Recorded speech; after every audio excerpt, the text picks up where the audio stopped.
대해서 먼저 좀 알아볼게요. 저축이라는 것이 돈을 모으는 것이 있는데 미래의 소비를 위해서는 소득의 일부를 남겨두는 것이라고 할 수 있습니다. 저축할 때 생각해야 하는 것들 무엇이 있을까요? 저축 목표를 정하는 거고요.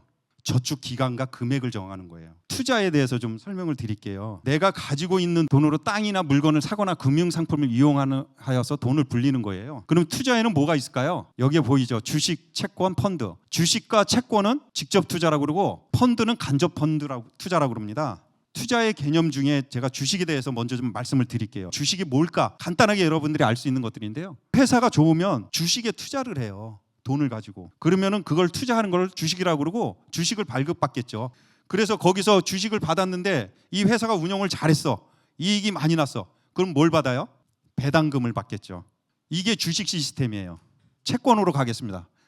기업으로부터 내가 돈을 빌려주고 다시 되돌려 받을 수 있는 권리라고 합니다. 채권은. 그러면 주식과 채권이 어떻게 다를까요?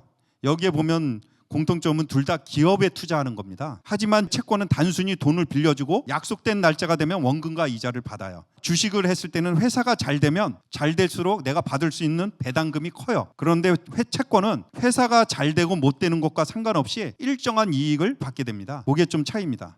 펀드, 여러 사람이 돈을 모아서 전문가에게 주식이나 채권 등에 대신 투자해달라는 게 펀드입니다. 이렇게 해서 간단하게 투자에 대해서 알아봤는데요. 그럼 앞에서 배운 저축과 투자는 어떻게 다를까요?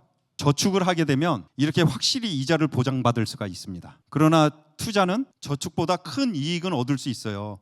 근데 잘 안 되면 투자는 손해를 볼 수가 있고 심지어 몽땅 다 잃을 수도 있다는 것은 참고하시면 좋을 것 같습니다. 저축과 투자는 둘 중 하나만 선택하는 것이 아니라 두 개를 적절히 배분해서 하는 것이 좋습니다. 자, 욜로족이라는 말이 있었어요. 무슨 뜻인지 아세요? 욜로? 영어로 You only live once. 인생은 한 번뿐 즐기며 살자. 아니죠. 인생은 한 번뿐이니까 후회 없이 살아야 되겠죠. 그 뜻이에요. 후회 없이 사는 것이 희한하게 돈 쓰면 즐기자로 바뀐 것 같아요. 현재의 즐거움도 좋지만 미래를 대비할 줄 아는 학생들이 돼야 됩니다. 합리적인 소비, 한정된 소득으로 최대의 만족을 얻을 수 있도록 소비하는 것 무엇이 있을까요? 첫째, 나에게 꼭 필요한 것인지 단순히 갖고 싶은 것인지 구분할 줄 알아야 돼요.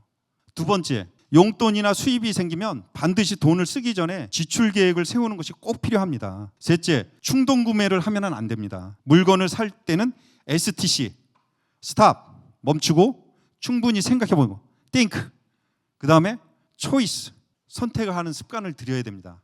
마지막으로 용돈 기입장을 작성하는 것인데요.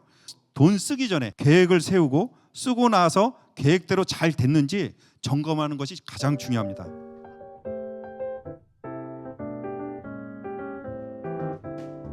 어떻게 하다가 은행원이 되셨나요? 사실은 근데 저희 아버님이 6학년 때 먼저 돌아가시고 어머니 혼자서 4남매를 키우는데 되게 어려운 시기였거든요. 가진 돈이 없었어요. 그리고 힘들게 저희들을 키우셨는데 저는 그때 중학교 1학년 때 교회를 들어가서 그 다음에 중고등학교에서 제가 하나님을 만나고 그 다음에 제가 거기서 청년회장하면서 열심히 기도도 하고 정말 봉사도 주일마다 했는데 대학교 졸업하고 이제 취업을 위해서 저도 기도를 많이 했거든요. 그래서 다른 데 원서를 냈는데 거기에 신협 저희 그 지역의 의정부에 신협을 하고 있던 기독교 신용협동조합이 있는데 그 신협의 실무 책임자분이 우리 교회 선배형이었어요. 근데 그분이 저 친구가 정말 교회에서 열심히 봉사하는 거 보니까 정말 신용도 좋고 신뢰할 만한 젊은 청년이구나. 그래서 저를 신협에 채용하게끔 원서를 내보라고 추천을 해줬어요. 그래서 저는 그때 당시 이제 기도를 하면서 사실은 2군데 합격을 했는데 하나님 어느 길을 가야 될까요? 제가 나온 건 행정학과다 보니까 행정 사무를 볼까요? 저는 금융업을 배우지 않았는데 제가 금융업을 갈 수 있을까요? 갈 수 있더라고요.